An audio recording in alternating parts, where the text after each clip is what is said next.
नमस्कार।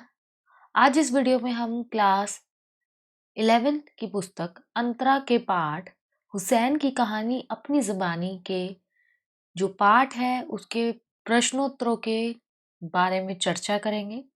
छात्रों में ये बता देना चाहती हूँ कि ये जो पाठ है हुसैन की कहानी अपनी ज़बानी ये 2 पार्ट्स में है, बड़ौदा का बोर्डिंग स्कूल और रानीपुर बाज़ार। इन दोनों ही अध्यायों पर मैं अपनी वीडियो बना चुकी हूँ। आप प्लेलिस्ट में जाकर वहाँ से इस वीडियो के सार को समझ सकते हैं, इस पाठ के सार को समझ सकते हैं। और आज इस वीडियो में बहुत समय से कुछ बच्चों की रिक्वेस्ट आ रही थी कि मैं प्रश्नोत्तरों की भी चर्चा करूँ, तो उन्हीं रिक्वेस्ट के आधार पर मैं आज प्रश्नोत्तरों की चर्चा करने जा रही हूँ।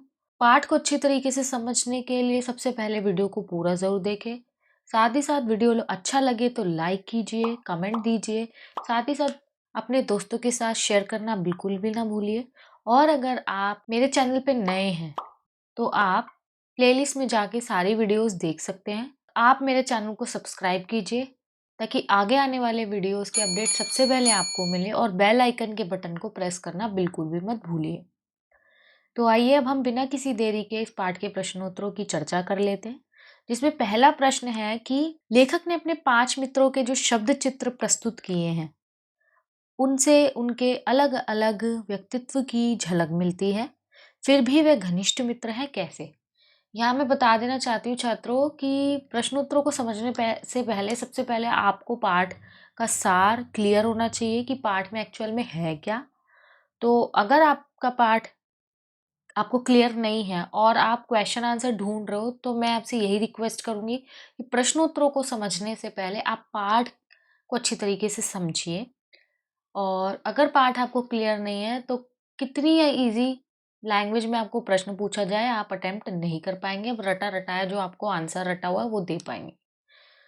तो मैं यही कहना चाहूँगी कि आप सार को अच्छी तरीके से समझिए, और आप नीचे डिस्क्रिप्शन में देख सकते हैं कि मैंने दोनों वीडियोस के लिंक नीचे शेयर किए हैं।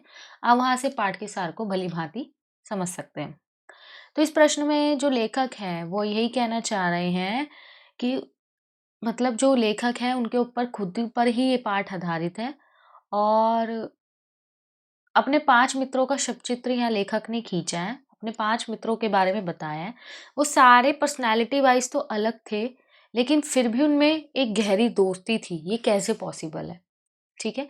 तो सबसे पहले हम मित्रों के बारे में जानेंगे, कौन क्या था, किसके क्या नाम थे, और फिर इनके अंदर ऐसी क्या क्वालिटीज़ थी, पाँचों में क्या गुण थे कि ये एक-दूसरे के मित्र थे।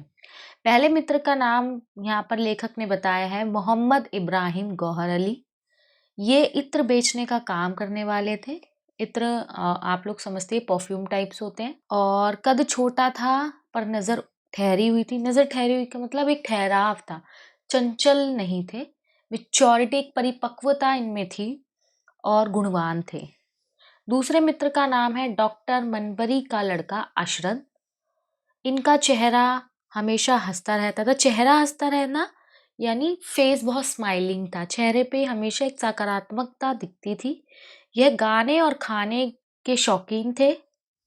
शरीर पहलवान जैसा कसा हुआ था। ऑब्वियस है, जब बताया खाने के शौकीन थे तो शरीर का भी पूरा पहलवान जैसी जो स्ट्रक्चर था उनकी बॉडी का, वो बनावट ऐसी थी। तीसरे मित्र का नाम यहाँ पर लिया है हामिद कंबर हुसैन। इसे कुश्ती और दंड बैठक का शौक था। गप हाँकने में कुशल, यानी बहुत ज़्यादा गॉसिप करने में, बातों को बढ़ा चढ़ा के प्रस्तुत करने में, और बात मिलाने में कुशल था। यानी कोई किसी भी टॉपिक पे बात कर रहा हो उस पे अपने विचार देना, उसके बारे में अपनी राय देना, उस बात में घुस जाने में बहुत ज़्यादा क्लेवर था। चौथे मित्र का नाम यहाँ बताया है अब्बास जी अहमद। इसका शरीर गठा हुआ था। आंखें जापानी सी थी, यानी आंखें काफ़ी मिची-मिची थी। स्वभाव से बिजनेसमैन लगता था, यानी बोलने के तरीके से, जिस तरीके से अपने आप को प्रेज़ेंट करता था, और हँसने का ढंग बड़ा आकर्षक था, यानी अपनी ओर खींचती थी इसकी हँसी। और अंतिम मित्र का नाम बताया अब्बास अली फ़िदा। इसका लहज़ा बड़ा नरम था, यानी बोलने का तरीका बहुत सॉफ्ट, बहुत पोलाइट था। उसका माथा ऊँचा था, यानी जो माथा फ़ॉरहेड था वो काफ़ी उठा हुआ था। और वह वक्त का बहुत ज़्यादा पंक्चुअल था, पाबंद था, किताब पढ़ता रहता था। यानी सबके व्यक्तित्व अलग-अलग है। किसी का किस में इंटरेस्ट है, किसी का किस में इंटरेस्ट है, लेकिन फिर भी एक दूसरे के साथ मित्रता वही होती है जहाँ छात्रों सब अलग-अलग पर्सनैलिटी के होते हैं। कुछ-कुछ क्वालिटीज़, कुछ गुण ऐसे होते हैं जो आपको एक डोर में बाँधे रहती है। क्योंकि सब एक जैसे नेचर, व्यवहार के तो फैमिली मेंबर्स भी नहीं होते हैं। तो मित्र वही होते हैं जिसमें व्यक्तित्व सबकी अलग होती है और सारे व्यक्तित्व मिलकर एक अलग दोस्ती का निर्माण करते हैं। तो मित्रता के सूत्र से बांधने वाले इनके जो तत्व थे वो थे, सभी एक ही कक्षा के छात्र थे, कि सभी एक ही क्लास के थे, तो इनकी मित्रता हो गई। प्लस सभी शारीरिक दृष्टि से स्वस्थ थे। आपने भी देखा होगा मित्र बहुत ऐसा होता है, जो मीडियम बच्चे होते हैं पढ़ने में, उनके मित्र भी वैसे होते हैं। जो बहुत ज़्यादा बच्चे पढ़ने में अच्छे होते हैं, उनके मित्र भी ऐसे होते हैं। जो बच्चे थोड़े से वीक होते हैं पढ़ने में, उनके मित्र भी। तो ये एक अट्रैक्शन होता है, ये एक आकर्षण होता है, जो जैसा होता है मैक्सिमम जो 19-20 डिफरेंट होता है, वो एक दूसरे को ऐसे ही आकर्षित करता है। तो यहाँ व्यक्तित्व की बात चल रही है अभी, लेकिन यहाँ जो सारे व्यक्तित्व है वो अलग है। सबसे पहला इनका यही कारण है कि एक ही कक्षा में थे, इसी वजह से ये एक मित्र बने हुए थे। सभी खुशमिजाज थे, खुश रहने वाले, पॉजिटिव थे, अतः मित्रता निभ सकती थी और मित्रता यहाँ पर काफी लंबी चल सकती थी। दूसरा प्रश्न है, आप इस बात को कैसे कह सकते हैं कि लेखक का अपना दादा से विशेष लगाव रहा? ये तब का इंसिडेंट है जब शुरू में हम पाठ में बढ़ते हैं और वहाँ हमें पता चलता है कि जो लेखक के दादाजी हैं उनका देहांत हो गया है और वो उन्हें बहुत मिस करता है। तो किस तरीके से वो अपने इमोशंस को, अपने जो संवेदनाओं को है व्यक्त करता है कि वो अपने दादाजी को याद कर रहा है, कि लेखक का अपने दादा से विशेष लगाव था। ऑब्वियस है वो ज़्यादा अपने दादाजी के साथ टाइम स्पेंड करता होगा, तो उसकी कनेक्टिविटी, उसका लगाव दादाजी के साथ ज़्यादा रहा होगा। दादा की मृत्यु के बाद भी वह दादा के कमरे में बंद रहता था, सोता भी दादा के बिस्तर पर ही था और दादा की पूरी अचकन ओढ़कर, यानी उनके कपड़े पहनकर, जैसे दादा उसके बगल में सो रहे हो। और वो अपने दादाजी को कपड़ों को इस तरीके से पहन लेता था, ओढ़ लेता था, ऐसे लगता था, मतलब वो महसूस करता था कि मेरे साथ मेरे दादाजी सो रहे हैं। घर में किसी से बातचीत नहीं करता था, बस गुमसुम रहता था। और जो एम.एफ. हुसैन साहब हैं, यानी मकबूल फिदा हुसैन साहब है, वो गुमसुम रहने लग गए थे अपने दादाजी की मृत्यु के बाद और हमेशा चुपचाप रहते थे, क्योंकि वो उन्हें मिस करते थे। इसी वजह से वो गुमसुम रहते थे। अगला प्रश्न है 3। इसमें पूछा गया है कि लेखक जन्मजात कलाकार हैं, यानी ये कथन कहा गया है। इस आत्मकथा में सबसे पहले ये कहाँ उद्घाटित होता है? आत्मकथा उसे कहा जाता है जिसमें अपनी कथा को उद्घाटित किया जाता है। तो ये किसकी कहानी है? एम.एफ. हुसैन साहब की। तो इस आत्मकथा में हमें ये कहाँ पता चलता है कि सबसे पहले कि जो एम.एफ. हुसैन साहब हैं, वो एक कलाकार, यानी ड्राइंग में इंटरेस्ट है, कलाकार उनमें छुपा हुआ है।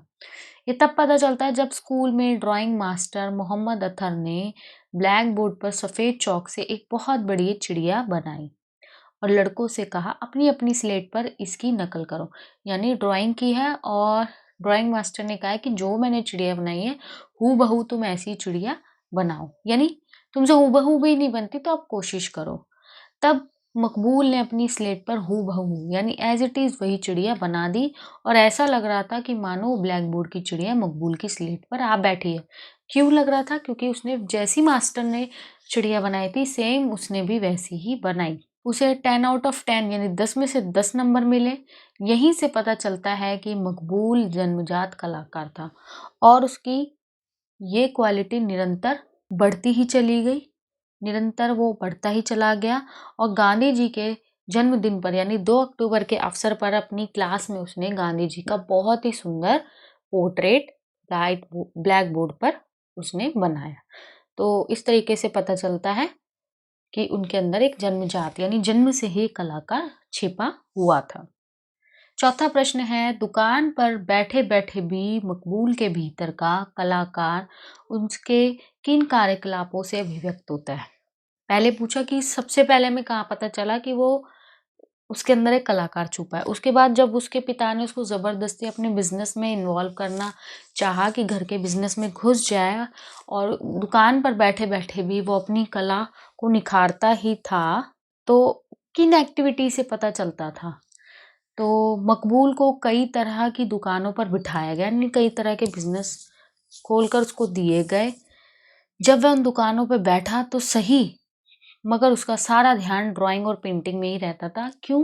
क्योंकि उसका इंटरेस्ट ड्राइंग और पेंटिंग में था। जब आपके इंटरेस्ट से हटकर कोई चीज़ आपको करने को की जाए, तो आप पूरे मन से वो काम कभी नहीं कर सकते। हाँ, आपके ऊपर कोई रिस्पॉन्सिबिलिटी है, कोई ज़िम्मेदारी है या कुछ भी है, तो आप फिर भी कर लोगे। लेकिन जो आपकी इच्छा है, जो आपकी अभिलाषा है, जिस चीज़ में है, आपका मन हमेशा बार-बार उधर ही डिस्ट्रैक्ट होगा, डाइवर्ट होगा। तो हुसैन साहब के साथ भी यही होता था। उसे ना तो चीज़ों की कीमतें याद रहती थी और ना कपड़ों की पहनाई का पता रहता था। हिसाब में 10 रुपए लिखता तो किताब में 20 स्केच बनाता था। यानी उसका ज़्यादातर फ़ोकस ड्राइंग पर ही रहता था। वह जनरल स्टोर पर बैठे-बैठे सामने से गुज़रने वाली मेहतरानी का स्केच बनाता था और वो अपनी शॉप पे बैठे-बैठे मेहतरानी यानी जो साफ-सफाई का काम करती है, वो आने-जाने वाली जो मेड थी, जो सर्वेंट थी, उसकी पोर्ट्रेट बनाता रहता था, उसका स्केच बनाता रहता था।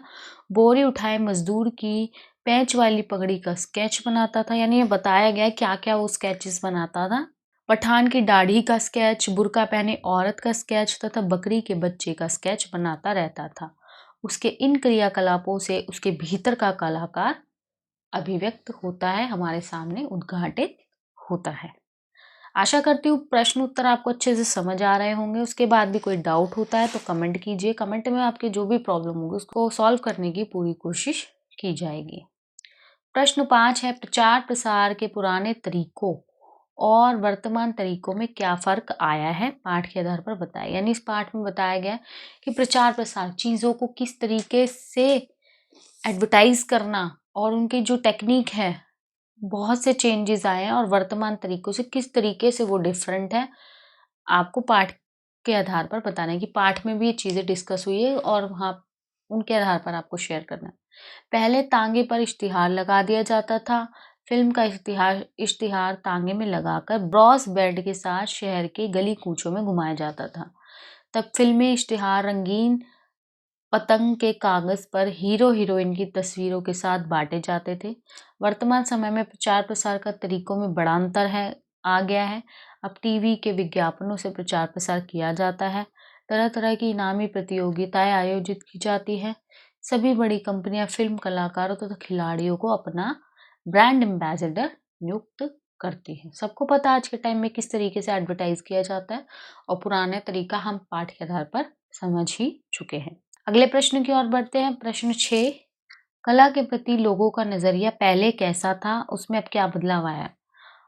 आज के टाइम भी कुछ लोग पूरी तरीके से तो नहीं कह सकते, लेकिन आज के समय में भी जो कुछ लोग हैं, कलाओं को गलत नज़र से देखते हैं या उसमें कोई स्कोप उनको नज़र नहीं आता। पर आजकल इतना नहीं है, आजकल तरह-तरह की चीज़ें हैं जिसमें आप कहीं न कहीं कोई न कोई स्कोप है और आप कुछ न कुछ अपने फ्यूचर में उससे कुछ कर सकते हैं।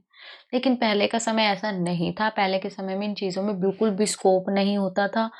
मतलब लोगों को इन कलाओं को, आपको ड्राइंग है या डांस है, इन सब चीज़ों को वेस्ट समझते थे। तो आपको इसी पाठ के आधार पर ये बताना है कि पहले का नज़रिया कैसा था इन चीज़ों को लेकर और अब क्या चेंजेज़ आए हैं।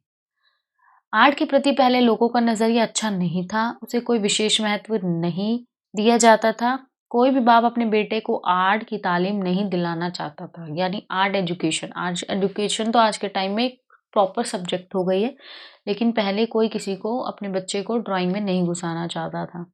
आर्ट को काम नहीं माना जाता था, इसे समय बर्बाद करने वाला माना जाता था। अब आर्ट के प्रति लोगों का नज़रिया बदला है, अब आर्टिस्ट को सम्मान की दृष्टि से देखा जाता है। अच्छे आर्टिस्ट की पेंटिंग काफ़ी महँगे दामों पर बिकती है। आर्ट को एक अच्छा व्यवसाय भी मान लिया गया है। क्लियर है आपको? अंतिम प्रश्न 7, इस पाठ के मकबूल के पिता के व्यक्तित्व की कौन-कौन सी बातें उभर कर आई है? यानी आपको बताना है कि जो मकबूल फ़िदा हुसैन साहब हैं, उनके पिता के कौन-कौन से व्यक्तित्व यानी उनकी जो छवि है, क्या पर्सनैलिटी है, वो कौन कौन सी बातों से उभर कर सामने आई है?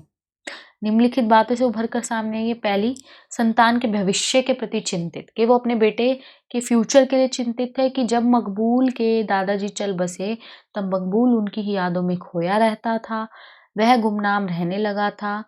मकबूल के पिता ने पुत्र के भविष्य का ध्यान करके उसे बड़ौदा के बोर्डिंग हाउस में भेजने का फैसला किया। तो ये इनका पहला पर्सनालिटी है कि बेटे के प्रति उनकी चिंता भी व्यक्त हुई है। दूसरा, धार्मिक व्यक्तित्व। मकबूल के पिता मजहबी थे, यानी धार्मिक, काफी रिलीजियस व्यक्ति थे। वे चाहते थे कि उनका बेटा भी पढ़ाई के साथ साथ मजहबी तालीम ले, यानी धर्म से संबंधित एजुकेशन ग्रहण करे, रोजा नमाज को समझे तथा अपना आचरण अच्छा सीखे। वे पवित्रता पर भी बल देते थे। तीसरा, दूरदर्शी, यानी दूर तक की सोचने वाले व्यक्ति, जिनकी सोच में दूरदर्शिता है। मकबूल ने प्रसिद्ध चित्रकार बेंद्रे को अपने अब्बा से मिलवाया। बेंद्रे ने मकबूल के काम पर बात की। मकबूल के अब्बा को बात समझ आ गई। दूसरे दिन उन्होंने विंसन न्यूटन से ऑयल ट्यूब और कैनवस मंगवाने का ऑर्डर भिजवा दिया। इससे मकबूल के उज्जवल भविष्य की नींव रख गई। उन्होंने तमाम पुरानी परंपराओं को तोड़ दिया और बेटे को कहा, बेटा जाओ और अपनी जिंदगी को रंगों से भर दो। यानी उन्होंने उनको प्रेशराइज नहीं किया कि जो मैं चाहता हूँ वो करो, नहीं, तुम्हारा जिस काम में इंटरेस्ट है तुम वो करो। तो इस तरीके से इस पाठ के प्रश्न उत्तर यहाँ समाप्त होते हैं। आशा करती हूँ आपको प्रश्न उत्तर बहुत अच्छे से समझ आए होंगे। उसके बाद भी किसी तरह की कोई भी परेशानी हो, कमेंट कीजिए, कमेंट का रिप्लाई आपको अवश्य मिलेगा। दोबारा कहूँगी, वीडियो अच्छा लगा हो तो लाइक कीजिए, कमेंट दीजिए, साथ ही साथ वीडियो को अपने दोस्तों के साथ शेयर करना बिल्कुल भी ना भूलिए। और अगर आपने अभी तक मेरे चैनल को सब्सक्राइब नहीं किया है तो जल्द से जल्द सब्सक्राइब कर लीजिए, ताकि आगे आने वाले वीडियोस के अपडेट सबसे पहले आपको मिले। धन्यवाद।